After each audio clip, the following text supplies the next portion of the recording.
Assalamualaikum warahmatullahi wabarakatuh. Perkenalkan, kami dari mahasiswa Universitas Wijaya Kusuma Purwokerto, Prodi Manajemen. Di sini kami dari kelompok 10 yang beranggotakan saya Vivi Clarista, Saya Putri Tiara Rahma. Saya Irfan Abargani. saya Rizkyani. Dan saya Girang Alfa Panuputra. Oke, jadi di sini kami akan membuat video mewawancarai 3 UMKM, yaitu UMKM Batik, UMKM Sapu, dan juga UMKM Knalpot.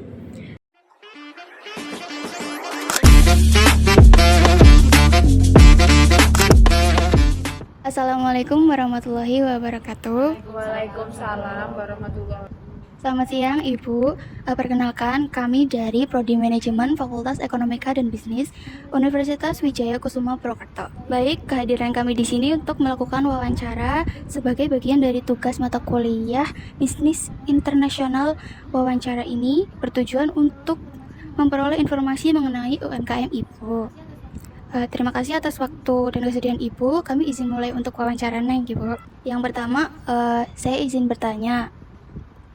Boleh cerita sedikit mengenai profil latar belakang usaha Ibu? Ya, baik, terima kasih pertanyaannya. Kalau usaha yang saya jalankan itu sebenarnya usaha keluarga. Usaha pertamanya itu dari ibu saya. Ibu saya itu sudah menjalankan usaha ini sekitar 30 tahunan. Kalau saya pribadi meneruskan mulai dari tahun 2020.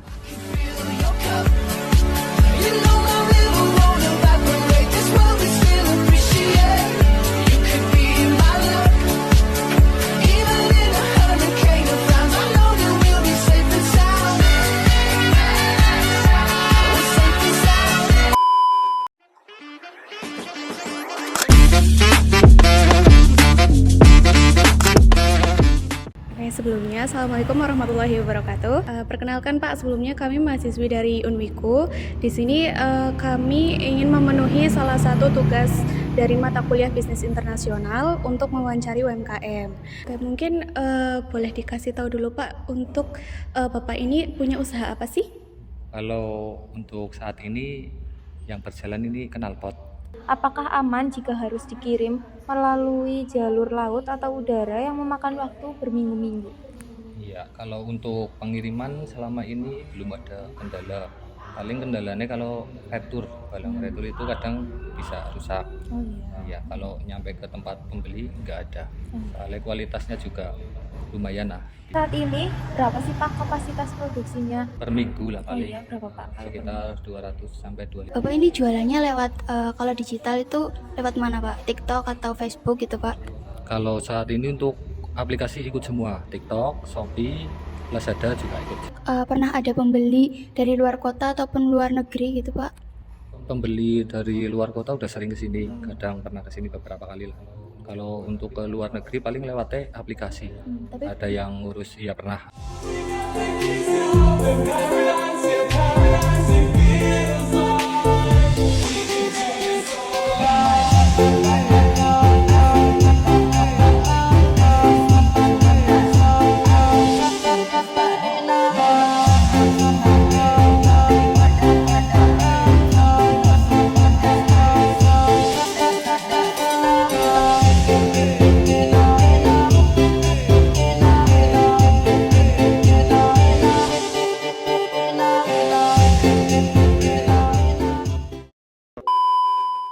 Assalamualaikum warahmatullahi wabarakatuh.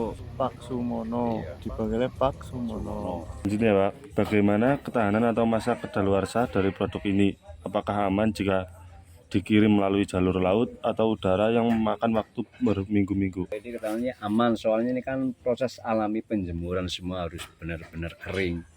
Jadi nggak ada istilahnya jamur, itu nggak ada. Saat ini berapa kapasitas produksi maksimal usaha Bapak dalam satu bulan? Satu hari kan saya 1000 pieces, bulannya mungkin 30.000 pieces. Pieces itu ada yang tergantung, ada yang harga 4.000, ada yang harga 7.000. Selanjutnya, jika tiba-tiba ada permintaan dari luar negeri, dalam jumlah yang besar, misal 5 atau 10 kali lipat dari biasanya, apakah bahan baku dan tenaga kerja siap memenuhi? Sudah siap, alhamdulillah kan saya sudah siap. Kalau kemasan masih istilahnya standar kerajinan. NIB ada, kemarin udah bikin udah lama sih. Untuk pelatihan gitu Bapak? Pelatihannya pernah ikut.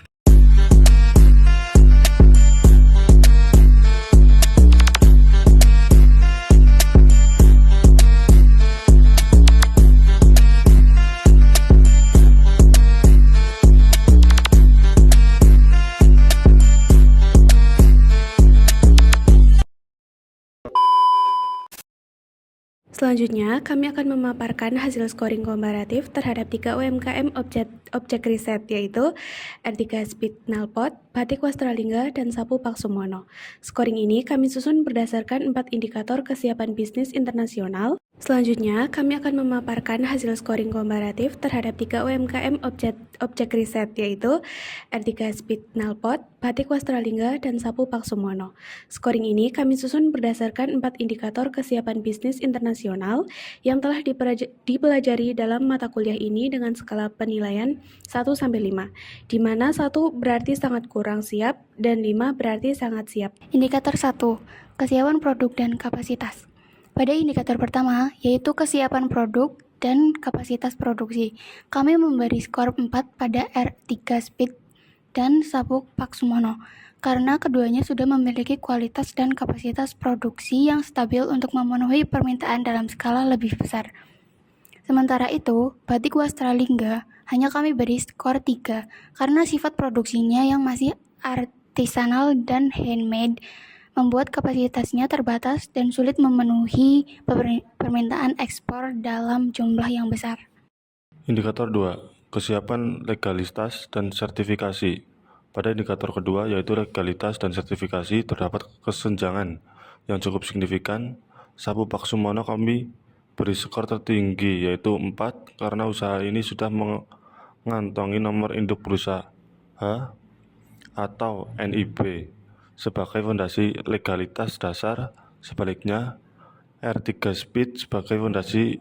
R3 Speed dan Batik Wastralingga sama-sama kami beri skor 1, karena keduanya belum memiliki legalitas usaha maupun sertifikasi produk, seperti sertifikasi halal, NIB, maupun sertifikasi lain, yang sebetulnya krusial untuk menembus regulasi pasar ekspor. Untuk selanjutnya, indikator 3 tentang keunggulan kompetitif. Pada indikator ketiga, yaitu keunggulan kompetitif atau keunikan produk, Batik Wastralingga justru meraih skor tertinggi, yaitu 5, karena motif klasik khas daerah Purbalingga merupakan kekayaan budaya otentik yang sulit ditiru oleh kompetitor dan sangat dihargai di pasar internasional yang mengapresiasi produk heritage.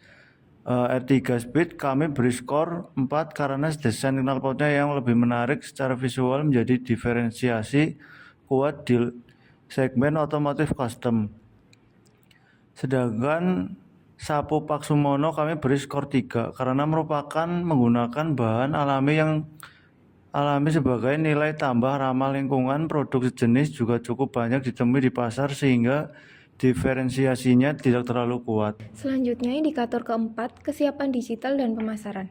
Indikator keempat mencakup kesiapan digital, pemasaran, sekaligus kesiapan pemasaran atau packaging produk.